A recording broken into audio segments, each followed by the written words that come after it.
Doctor ইউনূসকে অবস্থা এখন পাগল পাগল অবস্থা তার, এবং যে কারণে তিনি মন্তব্য করছেন, সরাসরি দিল্লিকে অভিযোগ করেছেন এটা বাংলাদেশের একটা চালু রাজনীতি যা পাকিস্তান থেকে বাংলাদেশ নিয়েছে। পাকিস্তান যে কোনো কিছুতে তাদের নিজেদের দোষ, ব্যর্থতা, তাদের বৈদেশিক নীতির ব্যর্থতা, তাদের পরমাণু নীতির ব্যর্থতা, সামরিক ক্ষেত্রের ব্যর্থতা, সামগ্রিক ব্যর্থতাকে তারা দিল্লিকে নিশানা করে। প্রকারান্তরে আড়ালে আবডালে ডক্টর ইউনূস সেটাও স্বীকার করে নেন যে আওয়ামী লীগ ব্যতীত কোনোভাবেই কোনো কিছু করা সম্ভব নয়। বাংলাদেশের যারা হচ্ছে একেবারে ভুইভোর রাজনীতিক, যাদের কোনো সেই অর্থে রাজনৈতিক অভিজ্ঞতা নেই, বরঞ্চ রাজনীতি থেকে উচ্ছিষ্ট খেয়ে বড় হওয়া যে সমস্ত রাজনীতিক এবং তাদের রাজনৈতিক দলগুলো, সেগুলোকে নিয়ে নির্বাচন করে বাংলাদেশে একটা নির্বাচিত সরকার তৈরি করার মতো পরিস্থিতি তিনি তৈরি করতে চেয়েছিলেন। কিন্তু তার সমস্ত পরিকল্পনা একটা পর্যায়ে গিয়ে এখন ভেস্তে গেছে। ক্ষমতায় থাকা মানে হচ্ছে বাঘের পিঠে চড়ে বসা। ডক্টর মোহাম্মদ ইউনূস তিনি সেই পিঠে চড়ে বসেছেন, তিনি এখন নামতে পারবেন না, এবং নামলে হচ্ছে বাঘ খেয়ে ফেলবে, এবং তিনি বাঘের পিঠে বাঘ যেখানে অবধি নিয়ে যাবে তাকে সেই জায়গায় যেতে হবে। বাংলাদেশে ভারতের অ্যাকশন শুরু। ইতিমধ্যে ভারতের প্রতিরক্ষা মন্ত্রী রাজনাথ সিং ডক্টর ইউনূসকে সতর্কবার্তা দিয়েছেন। তার সতর্কবার্তায় তিনি পরিষ্কার বলেছেন, দু দেশের সম্পর্ক অত্যন্ত গুরুত্বপূর্ণ। দুটো দেশের সাথে যাতে সম্পর্ক ভালো থাকে, ভারত সে ব্যাপারে কিন্তু সদা সতর্ক। বাংলাদেশকেও এই ব্যাপারটায় কিন্তু সতর্ক থাকতে পরামর্শ দিয়েছেন ডক্টর মোহাম্মদ ইউনূসকে।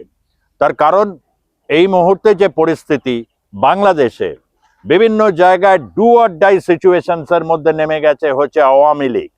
13ই নভেম্বর যে বিশেষ ট্রাইব্যুনাল, সেই ট্রাইব্যুনালে রায় ঘোষণা হবে হাসিনার বিরুদ্ধে, এবং আরও সংশ্লিষ্ট যে মন্ত্রীদের বিরুদ্ধে যে অভিযোগগুলো নিয়েছে তাতে ট্রায়াল হয়েছে সেখানে আন্তর্জাতিক অপরাধ ট্রাইব্যুনালে, এবং তাতে নিশ্চিত করে বলা যায় যে শেখ হাসিনাকে দোষী সাব্যস্ত করে তাকে ফাঁসিতে ঝোলানোর নির্দেশ দেন কিনা। এবং সেই আশঙ্কা থেকেই আওয়ামী লীগ তারা গোটা বাংলাদেশে একটা রাজনৈতিক পরিস্থিতিকে ক্রমশ উত্তাল করে তুলেছে, এবং সেই পরিস্থিতির মধ্যে ইতিমধ্যে যমুনা থেকে শুরু করে শাহবাগ, শাপলা, বিভিন্ন জায়গাগুলোতে আওয়ামী লীগের, বিশেষভাবে ছাত্র সংগঠন, ছাত্রলীগ, যুবলীগ, তারা একেবারে ডু অর ডাই সিচুয়েশনসের মধ্যে নেমে গেছে। সেনাবাহিনী তারা রয়েছেন, তবে এবার এখনো পর্যন্ত রেস্ট্রেইনড তারা আচরণ করছেন। ইতিমধ্যে পরিস্থিতি এরকম দেখে এবং তার আগে জুলাই সনদকে কেন্দ্র করে বিভিন্ন রাজনৈতিক মতানৈক্য, ডক্টর ইউনূসকে অবস্থা এখন পাগল পাগল অবস্থা তার, এবং যে কারণে তিনি মন্তব্য করছেন, সরাসরি দিল্লিকে অভিযোগ করেছেন এটা বাংলাদেশের একটা চালু রাজনীতি যা পাকিস্তান থেকে বাংলাদেশ নিয়েছে। পাকিস্তান যে কোনো কিছুতে তাদের নিজেদের দোষ, ব্যর্থতা, তাদের বৈদেশিক নীতির ব্যর্থতা, তাদের পরমাণু নীতির ব্যর্থতা, সামরিক ক্ষেত্রের ব্যর্থতা, সামগ্রিক ব্যর্থতাকে তারা দিল্লিকে নিশানা করেন। ইতিমধ্যে যখন পাকিস্তান আফগানিস্তানের সাথে যুদ্ধে জড়িয়ে গেছে, এই যুদ্ধ পরিস্থিতির মধ্যে থেকে পাকিস্তান কিন্তু ক্রমাগত উস্কানি দিয়ে গেছে ডক্টর মোহাম্মদ ইউনূসকে। তারা সেকেন্ড ফ্রন্ট খুলতে চেয়েছিল, বাংলাদেশে একটা সেকেন্ড ফ্রন্ট খুলবে এবং সেখানে মোহাম্মদ ইউনূস এবং তার সাকরেতদের নিয়ে তারা ক্রমাগত ভারত বিরোধী যে বয়ান নির্মাণ করবেন, সে বয়ানের পরিপ্রেক্ষিতে ভারত সতর্ক নজর রেখেছে। ইতিমধ্যে নির্বাচনের আগে নির্বাচনকে অনেকটা ভেস্তে দেওয়ার পরিকল্পনায় কিন্তু এই ধরনের অপরাধ ট্রাইব্যুনাল তাদের যে বিচার, এবং সেই বিচারে শেখ হাসিনাকে তারা দোষী সাব্যস্ত করে ক্ষমতাকে তারা দীর্ঘায়িত করতে চাইছে। এবং ইউনূস এই ক্ষেত্রে তিনি যে রাজনৈতিক চালগুলো দিয়েছেন সেগুলো বুঝতে খুব একটা অসুবিধা হয় না। একদিকে তিনি ভোট করাতে চান, অন্যদিকে আওয়ামী লীগকে বিসর্জন দিয়ে বিএনপিকে কঠোরভাবে একটা ঘেরাটপের মধ্যে রেখে তিনি নির্বাচন করাতে চাইছেন, যাতে বাংলাদেশের যারা হচ্ছে একেবারে ভুইভোর রাজনীতিক, যাদের কোনো সেই অর্থে রাজনৈতিক অভিজ্ঞতা নেই, বরঞ্চ রাজনীতি থেকে উচ্ছিষ্ট খেয়ে বড় হওয়া যে সমস্ত রাজনীতিক এবং তাদের রাজনৈতিক দলগুলো, সেগুলোকে নিয়ে নির্বাচন করে বাংলাদেশে একটা নির্বাচিত সরকার তৈরি করার মতো পরিস্থিতি তিনি তৈরি করতে চেয়েছিলেন, কিন্তু তার সমস্ত পরিকল্পনা একটা পর্যায়ে গিয়ে এখন ভেস্তে গেছে। এতটাই ভেস্তে গেছে যে তিনি কন্ট্রোল রাখতে পারছেন না।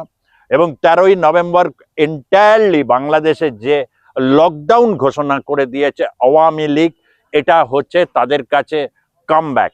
অনেক ক্ষেত্রেই দেখা যায় যে একটা সিদ্ধান্ত, যে সিদ্ধান্ত কিন্তু যে রাজনৈতিক দল খুব কঠিন অবস্থার মধ্যে রয়েছে, যার অতীত অভিজ্ঞতা রয়েছে, তারা এই ধরনের সিদ্ধান্তগুলোকে তারা সাদরে গ্রহণ করে এবং তখন ডু আর ডাই সিচুয়েশনস এর মধ্যে দিয়ে চলে যায় এবং সেটাতে আক্ষরিক অর্থে তাদের লাভ হয়। আওয়ামী লীগ সেই খেলাটাই খেলছে এবং এই খেলার মধ্যে থেকে রীতিমতো ভয় পেয়ে গেছে এবং যে কারণে নানা ধরনের তিনি বাক্য বলছেন এবং এই ধরনের বাক্য প্রয়োগগুলো করে পরিস্থিতিকে আরো এমন একটা জায়গায় গিয়ে নিয়ে যেতে চাইছেন যে সেখান থেকে দাঁড়িয়ে বাংলাদেশের জনগণের সামনে তারা যে 1.5 বছর ধরে যে অভূতপূর্ব তাদের যে ত্যাগ এবং তারা যে কঠোর একটা পরিস্থিতির মধ্যে থেকে সংগ্রামের মধ্যে দিয়ে এগোতে চাইছেন, তারা আরো বেশি পরিমাণে কিন্তু একটা চাপের মধ্যে পড়বেন।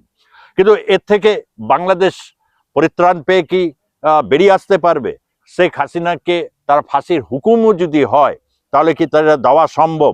এই উপমহাদেশের অত্যন্ত জনপ্রিয় নেত্রী হিসাবে শেখ হাসিনার এখনো পর্যন্ত যে আন্তর্জাতিক পরিসরে এবং বাংলাদেশের রাজনৈতিক সামাজিক পরিসরে তার যে এখনো একটা বিরাট প্রভাব রয়েছে, এটা কে অস্বীকার করতে পারে? প্রকারান্তরে আড়ালে আবডালে ডক্টর ইউনূস সেটাও স্বীকার করে নেন যে আওয়ামী লীগ ব্যতীত কোনোভাবেই কোনো কিছু করা সম্ভব নয়, কিন্তু প্রভুদের হুকুম তো তামিল করতে হবে, না হলে ক্ষমতায় থাকা মানে হচ্ছে বাঘের পিঠে চড়ে বসা। ডক্টর মোহাম্মদ ইউনূস তিনি সেই পিঠে চড়ে বসেছেন, তিনি এখন নামতে পারবেন না এবং নামলে হচ্ছে বাঘ খেয়ে ফেলবে এবং তিনি বাঘের পিঠে, বাঘ যেখানে অবধি নিয়ে যাবে তাকে সেই জায়গায় যেতে হবে। এবং এই পরিস্থিতির মধ্যে থেকে ঠিক মহেন্দ্রক্ষণ এসে উপস্থিত হচ্ছে বাংলাদেশে। সে মহেন্দ্রক্ষণ হচ্ছে বাংলাদেশ আগামী দিনে গণতন্ত্রের পথে এগোবার ক্ষেত্রে একটা সুদৃঢ় পদক্ষেপের দিকে ক্রমশ এগিয়ে যাচ্ছে। সংবাদ মাধ্যম থেকে যে সংবাদগুলো জানা যাচ্ছে এবং তারাও মরিয়া, কেন দীর্ঘদিন ধরে এই সমস্ত বাংলাদেশের আমলাদের হুকুম তামিল করতে করতে সংবাদ মাধ্যমের একটা দফারফা অবস্থা তৈরি হয়েছিল।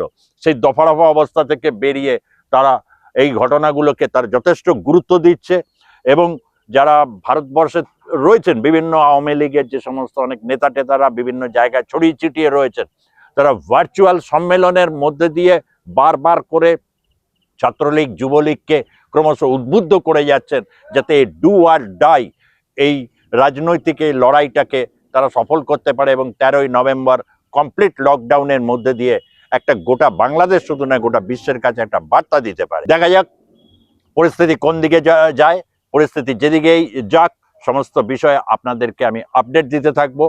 আজকের মতো এখানেই শেষ করছি।